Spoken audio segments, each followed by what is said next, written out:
Anda kembali bersama saya Abraham Silaban. Kita akan kembali berdialog bersama dengan pakar kebijakan publik Pak Trubus Radiansah dan ada rekan kami jurnalis NTV Hasbiolo. Tadi kita bicara soal kepatuhan. Ini hal yang penting. Sekalipun aturan daerah itu sudah diterbitkan, bagaimanapun ini kaitannya dengan pelaksanaan. Nah, Hasbi kami dengar menemukan tidak satu, tidak dua, cukup banyak pelanggar-pelanggar aturan warga yang mereka justru merokok di kawasan tanpa rokok. Betul ya, betul, Hasbi? Betul. Kita lihat bersama.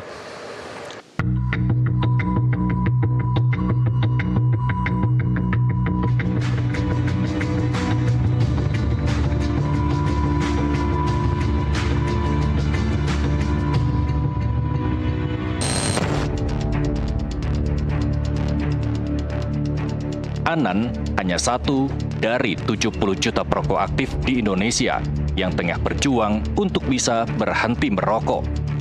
Kisahnya pun memantik rasa penasaran kami. Bagaimana sejatinya pemerintah mengupayakan agar kampanye berhenti merokok betul-betul efektif dan tepat sasaran. Kami menelusuri layanan Quitline, hotline resmi yang dibuka Kementerian Kesehatan sejak 2016. Memberikan layanan konseling bagi warga yang ingin berhenti merokok, dibuka via telepon dan sosial media. Ya, pada website Quitline Kemenkes soal berhenti merokok ternyata ini ada live chat melalui WhatsApp ataupun telepon. Nah, itu untuk konseling kalau Anda ingin berhenti merokok. Di sini saya akan mencoba secara langsung live chat ataupun telepon. Mari kita jajal. Layanan konseling berhenti merokok Quitline ini ada yang bisa kami bantu? Halo Mbak, aku Hasbi. Ternyata Kemenkes punya program ini. Terus aku pengen upaya berhenti merokok sih Mbak, gitu. Nah, untuk berhenti merokok di layanan kami ini memang tidak diberikan obat maupun terapi, hanya sifatnya adalah konsultasi dan edukasi saja. Kenapa tidak diberikan obat? Karena pada dasarnya merokok ini kan bukan suatu penyakit yang perlu diobati ya Pak ya, melainkan kebiasaan yang harus kita rubah. Baik Bapak Hasbi, kalau misalkan kita ibaratkan skala angka Pak, untuk motivasi berhenti merokoknya 1 sampai dengan 10, kira-kira keinginan berhenti merokoknya di angka berapa? Berhenti merokok ya keinginannya di angka 10 karena memang pengen total berhenti, karena aku udah lihat efek samping sih, kayak kuku jadi kuning, terus kemudian bibir aku juga menggelap, muka ruam, gusi hitam, dan aku sudah merokok kan dari SD. Mungkin nanti aku lanjut via WhatsApp kali ya. Boleh, tapi kalau Bapak mau telepon juga tidak apa-apa Pak. Layanan kami tersedia dari jam 7 pagi sampai dengan jam 4 ya. Jam 10 malam. Untuk penelponan ini ya, nomor telepon yang 0800 177 6565 ini memang tersedia dari jam 7 pagi sampai dengan jam 10. Tapi kalau untuk nanti program pendampingannya ini hanya sampai dengan jam 7 malam saja. Baik. Begitu. Adanya hotline konseling bantuan berhenti merokok ini jadi upaya nyata pemerintah dalam rangka menekan angka perokok di tanah air. Namun prakteknya, apakah sudah betul-betul efektif menjadi jalan keluar bagi perokok? Faktanya, di lapangan justru malah kami masih banyak menemukan aturan tertib perokok yang dilanggar. Di jalanan ketika berkendara misalnya.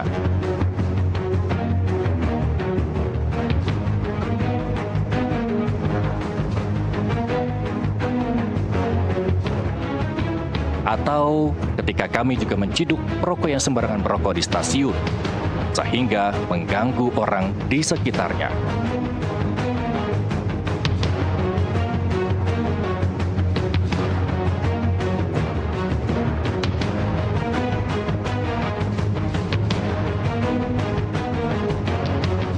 Padahal aturan tertib perokok sudah tertera pada Peraturan Pemerintah Nomor 28 Tahun 2024 tentang kesehatan. Diperkuat juga oleh Undang-Undang Nomor 22 Tahun 2009 tentang lalu lintas dan angkutan jalan. Dan diperkuat kembali oleh peraturan daerah sebagaimana di DKI Jakarta. Aturan tertib perokok diperkuat oleh Peraturan Gubernur DKI Jakarta Nomor 40 Tahun 2020. siap-siap kena denda 250.000 jika melanggar. Akhirnya, pengawasan tegas jadi satu-satunya harapan warga agar tertib merokok tak hanya sebatas aturan hitam di atas putih, tapi betul-betul diawasi ketat lalu ditindak tegas. Jangan aturan seolah-olah hanya tinggal aturan, malah fokus mengurusi urusan yang tidak substansial. Kalau untuk sekitaran kita, asapnya itu mengganggu. Kalau untuk kita pribadi sendiri, kalau kita yang pengguna rokok mungkin bakal berakibat ke paru-paru ataupun batuk, walaupun itu tuh dalam tingkat waktu yang lama gitu terasanya. Tebal sih biasanya mah. Makanya kan kita di jalan nih, kalau itu tuh kan bisa ngenain mata, bisa buta lah ibaratnya. Kalau bisa mah jangan rokok, kalau mau ngerokok ngopi aja di warkop ya. Pernah sambil jalan ya, Iya. tangannya keluar gitu. Oke. Nah, itu tidak layak kan, tidak proper menurut saya. Oke. Karena puntungnya bisa keluar juga, jatuh kan, bisa mengenai orang di belakangnya gitu. Nah, minggir aja gitu. Mungkin karena di sana dilarang karena banyak anak kecil, ibu-ibu yang tidak bisa berbau dengan asap rokok. Kalau di sini kan mungkin aman, Pak, karena tempatnya bebas, udaranya bisa terbuka ya. Kami mendatangi kantor Kementerian Kesehatan untuk mengonfirmasi fakta yang kami temukan dengan aturan tertib merokok ataupun kampanye berhenti merokok yang digadang-gadang pemerintah. Ya, ketika kami mendatangi Kementerian Kesehatan di Jalan Rasuna Said, ternyata juru bicara dari Kemenkes, Widiawati, belum mau berkomentar mengenai rokok. Gitu. Tapi kami juga mendapatkan informasi dari Biro Komunikasi Kemenkes bahwa Kementerian Kesehatan saat ini sedang melakukan rapat bersama Komisi 9. Maka dari itu kita langsung akan ke DPR sekarang.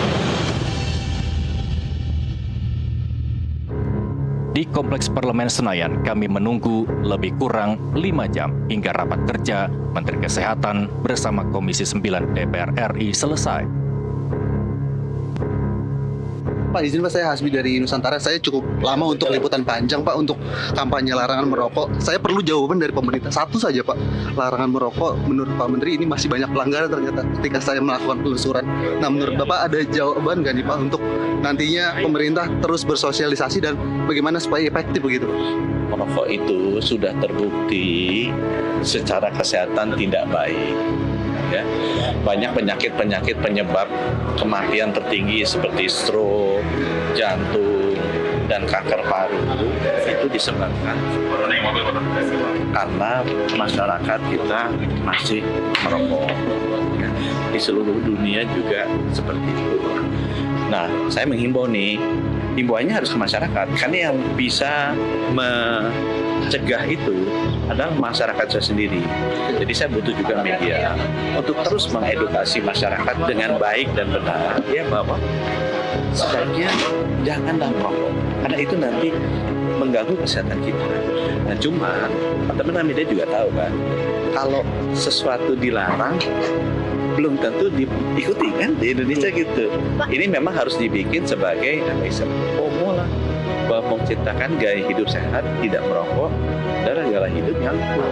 Nah, itu mesti dibantu teman-teman. Ketegasan yang dilontarkan Menteri Kesehatan ini pun semestinya terwujud dalam pengawasan ketat atas aneka aturan atau kampanye pemerintah yang tengah berjalan. Ya gini, kita bicara soal larangan merokok itu udah dari abad kuda gigit besi itu udah ada. Ya, karena saya udah di masyarakat 40 tahun tuh 20 tahun yang lalu udah ada.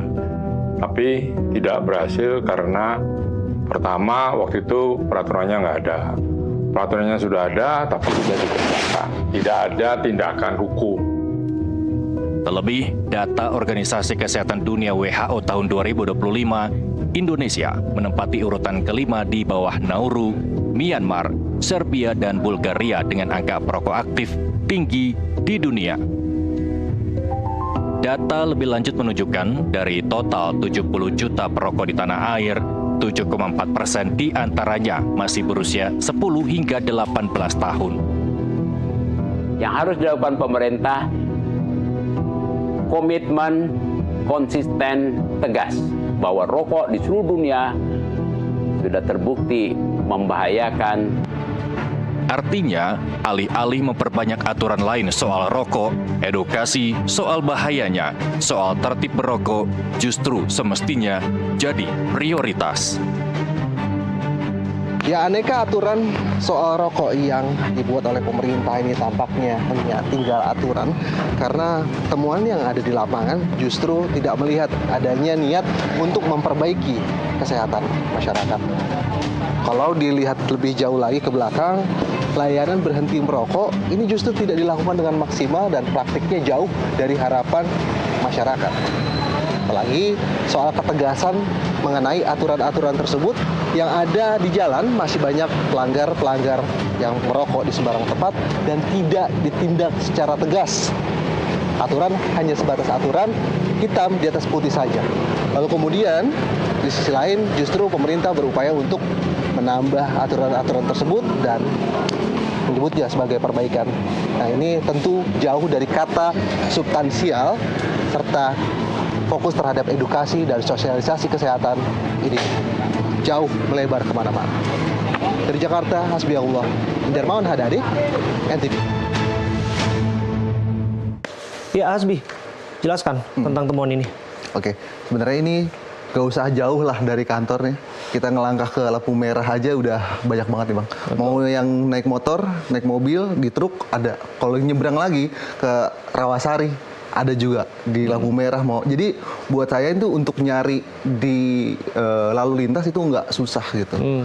Nah, terus kemudian dari lalu lintas beralih ke tempat-tempat umum. Saya kira di stasiun itu hampir nggak ada lah.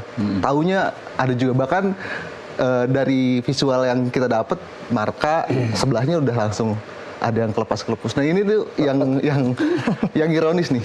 Pak Trubus, Bang Abraham, ini ironis banget sebenarnya. Kamu nggak sempat sentil, kamu stop rokok, ini kawasan tanpa rokok begitu. Justru yang kita tanya masyarakat pengendara lain nih yang keganggu. Ini yang menjadi hal yang menarik karena masyarakat lain, terutama yang berkendara, ada pengalaman-pengalaman juga, mereka kena abu, terus juga kalau misalkan yang di stasiun ini lebih ada yang sadar, ada yang enggak sebenarnya. Saya juga tanya sama yang mereka merokok di tempat yang semestinya sudah disediakan gitu. Kenapa mereka milih di situ? Dia sadar nih ada anak kecil, ada ibu-ibu yang nggak suka. Nah, jangan-jangan mereka nggak tahu aturan, atau oke lah mereka lihat marka atau mereka melihat penanda larangan, tapi pada prakteknya ya mereka ngelihat wah nggak ada pengawasan di sini ya kita tenang-tenang aja. Ya, itu sih, Bang. Nggak ada yang ngawasin ini. Nggak ada yang ngawasin? Mungkin seharusnya memang sudah ada edukasi ya dari pihak stasiun maupun juga kontrol dari lalu lintas begitu ya, dari kamera kan bisa tersorot semua sekarang. Cuman nggak ada yang negur sih. Selama saya mengambil visual ini tidak ada peneguran secara langsung. Gitu. Nah, untuk di Jakarta sendiri kan ada sanksi administratif ya? Sudah. 250.000 ya? Betul. Nah, Anda temukan itu di lapangan, mau pelanggar setidaknya satu saja. Kami kan menugaskan Hasbi untuk melakukan penelusuran ini hampir 1 bulan. Dan selama ini dilakukan, apakah kemudian Anda melihat ada pengamatan ketika petugas Satpol PP misalnya melakukan peringatan atau kemudian memberikan sanksi administratif 250.000 itu? Oke. Nah, kita di kawasan Sarinah ini menarik juga, ada Satpol PP di situ, terus di trotoar juga banyak sekali yang merokok begitu ya. Di trotoar bahkan di atas trotoar sudah ada plang dilarang merokok. Kita tadi ada visualnya yang sudah kita perlihatkan. Nah, tapi Satpol PP justru lebih concern ke pedagang di sini, bukan ke perokoknya. Jadi saya juga bingung nih, harusnya seperti apa sih Pak aturan yang baik dari pemerintah? Apakah memang mengedukasi masyarakatnya atau mungkin menugaskan petugas khusus begitu? Soalnya sama sekali tidak ada temuan, Bang Abi. Pengawas yang menegur gitu. Nah, kalau begini salah siapa, Pak? Ya salahnya pada pemerintah. Karena kan gini. Jadi di dalam perda itu sebenarnya harus ada aparat penegak perda. Nah, aparat penegak itu siapa? Satpol PP. Tapi Satpol PP-nya bukan Satpol PP yang umum itu, khusus Satpol PP KTR. Itu di dalam aturan dibuat seperti itu. Ya samalah sekarang ada Satpol PP khusus wisata. Nah, ini yang diajukan kan seperti itu. Nah, jadi itu yang khusus menegur. Menegur, mengedukasi. Di sini ada tempat yang namanya dilarang merokok. Tapi ada tempat yang diperbolehkan merokok. Ketika dia ketangkap merokok, edukasinya saudara dituntun ke tempat yang boleh merokok. Jadi Anda boleh pindah rokok, jangan di sini, Anda pindah ke tempat ini. Jadi itu cara pertama agar mereka kaitannya dengan edukasi. Nah, cara yang kedua memang harus ada sanksi. Sanksinya tadi yang katakan 200, cuman sanksi ini menimbulkan perdebatan panjang. Karena apa? Karena ya ini sampai elit-elitnya juga mengatakan, waduh janganlah kita terlalu ini, apalagi kemudian menimbulkan, zaman sekarang no viral no justice, nanti viral kan repot juga gitu. Jadi akhirnya ada aturan dikompromikan gitu kan, aturan kan semestinya ditegakkan, apalagi yang sudah terlembaga demikian. Kalau hukum sebenarnya begitu, aturan itu nggak pandang bulu, ya harus memang nggak diskriminatif. Tapi terkait dengan rokok itu sendiri, memang penegak itu dalam hal ini tidak berani Mas untuk melakukan sesuatu karena ketakutan menimbulkan gesekan di ini, karena orang merokok nanti emosi, kemudian juga nggak akan berani kan. Jadi makanya kenapa larinya lebih suka ke pedagang aja yang untuk, apalagi kalau yang dihadapin adalah mereka yang Tarling tuh loh, yang kopi Tarling itu kan masalah tuh kan. Tapi itu yang pembelinya ada. Nah, kemudian kalau kita mau melakukan itu kan atas dasar apa otoritasnya, maka nanti terjadi perdebatan pelanggaran HAM juga nanti jadinya kan. Betul, karena balik lagi mengatakan bahwa mereka merasa tidak merugikan apapun, bahkan memberikan sumbangan secara tidak langsung devisa kepada negara kan gitu. Ya itu kayak penerimaan negara disebutkan untuk cukai rokok ya, itu relatif tinggi ya Pak ya, tinggi di atas 200 triliun lebih. Ya, maka dari itu balik lagi persoalannya kan rokok itu bukan hanya tentang membahayakan diri sendiri. Kita mengenal istilah perokok pasif di sana, dan secara medis kita juga mengetahui bahwa perokok pasif juga terdampak. Anda melihat juga bahwa mereka-mereka yang tidak merokok juga terimbas dari asap rokok itu ya, Hasbi ya? Terimbas secara langsung. Karena kalau yang liputan kita yang di stasiun nih Bang, jadi baru keluar kereta, terus juga menunggu mereka dijemput. Nah, justru pelanggar-pelanggar itu di tempat menunggu itu, di tempat menunggu menjemput, di sebelahnya udah ada marka banget itu, udah jelas. Gitu. Ada yang merasa betul-betul terganggu atau sudah ya terbiasa aja? Semuanya terganggu. Terganggu. Anda lihat gestur-gestur itu tidak? Sudah kita wawancara juga kan tadi, bahwa dalam wawancara tersebut juga dia menyebutkan bahwa ini dia bingung gitu. Kalau misalkan mau negor secara langsung sebenarnya dia bingung. Terus kemudian juga nggak ada aturan yang jelas ini posisi di mana. Padahal sudah ada pemberitahuan. Ya, tapi tadi itu dia secara terganggu karena asapnya kemana-mana. Dia juga ada ISPA gitu Pak ya. Jadi kayak ya belum lagi ibu hamil dan lain sebagainya. Ibu menyusui. Ya ini kan ya hak juga harus dilindungi anak-anak. Gitu. Nah itu sebenarnya kan kehadiran dari KTR dulu PP 109 itu sebenarnya untuk melindungi hak-hak warga yang tidak merokok. Kita akan dalami lagi nanti. Kami akan kembali saat lagi untuk Anda.